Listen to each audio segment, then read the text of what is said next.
So you want to become smart. In most of the world, you're told that it takes 12 years of school, plus 4 years of college, plus 6 years of graduate school to become smart. But what you actually become is homeless. That's not even a joke. But on the bright side, when you make a Reddit post about how you can't get a job, you can do it in perfect English. If you haven't guessed by the title, becoming smart is actually very easy. Even if you think your genetics make you dumb, if you compare yourself to every other animal, you're actually pretty overpowered. When people like you and me say we want to get smarter, it means a bunch of things. We want to learn useful skills, ideally skills that make money. We want to be good at solving problems, hopefully for money.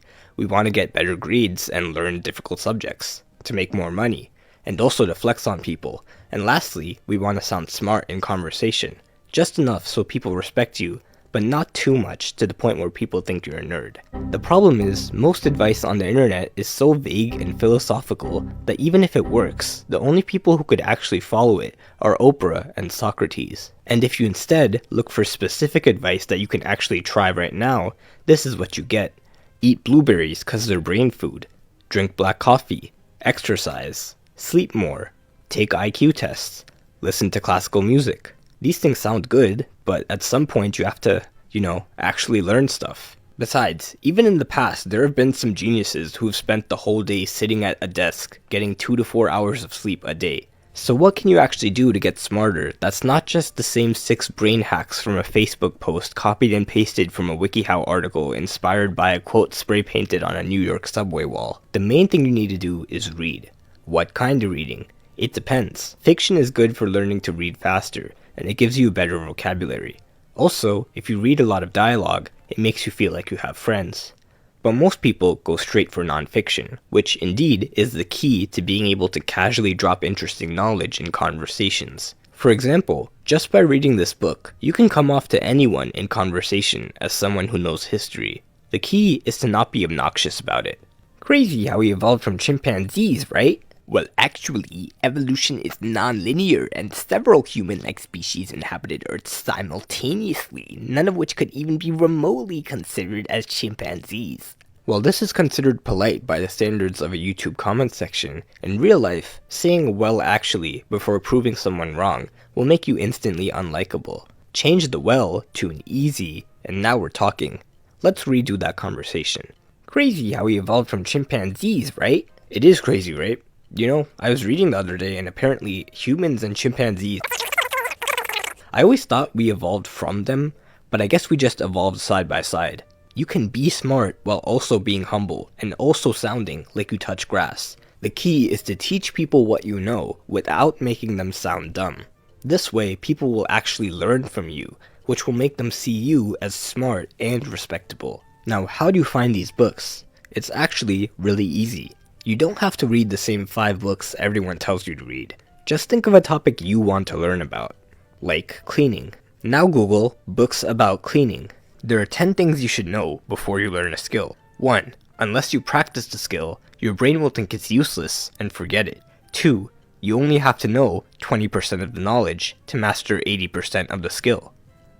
So I guess we could just move on. This is called the learning curve. It's a graph of how good you get at a skill over time.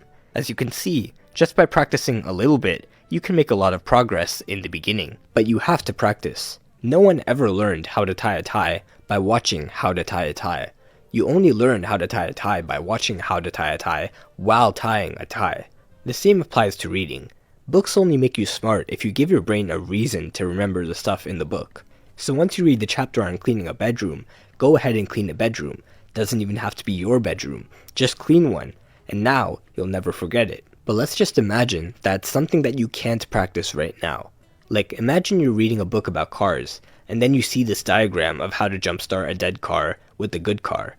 Ideally, you'll read about it, and then go practice it. But not everyone has 2 cars lying around to practice on. But you can still practice it by just imagining. Imagine the moment where you'll need to know how to jumpstart a car. Put yourself in the situation. Find a video, and pretend that's your car. By imagining the whole process from start to finish, you just convinced your brain that you used all that information, and now you'll remember it. Meanwhile, the person who just looked at the diagram and tried to memorize it still won't know what to do if they ever had to jumpstart a car. This is how you get smart. Use everything you learn, and if you can't, imagine yourself in the moment where it'll be useful. This is basically how the entire school system works. You learn a piece of information, and because it'll be like 15 years before you actually use it, your teacher creates an imaginary situation where that information is useful. That is, a test. An exam that has questions on that exact piece of information, and if you get it wrong, you fail. Or in South Korea, you get prison time. Just kidding, that's only if you cheat. This is usually enough to make your brain at least attempt to remember the information.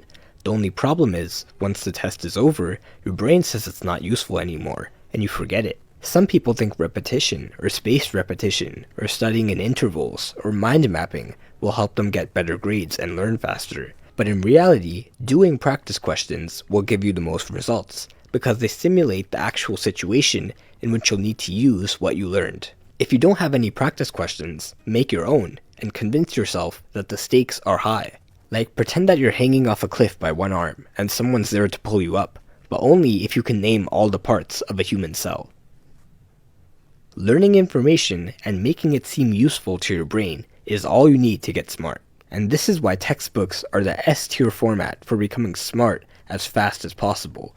There's no fluff, no hand-holding, no distractions, just pure information, and a bunch of practice questions. And if you can't solve them, you have to flip all the way to page XXXVVIII in the appendix to get help. Textbooks aren't for the casual learner, because it's not as fun as watching a YouTube video on the topic and forgetting it all an hour later.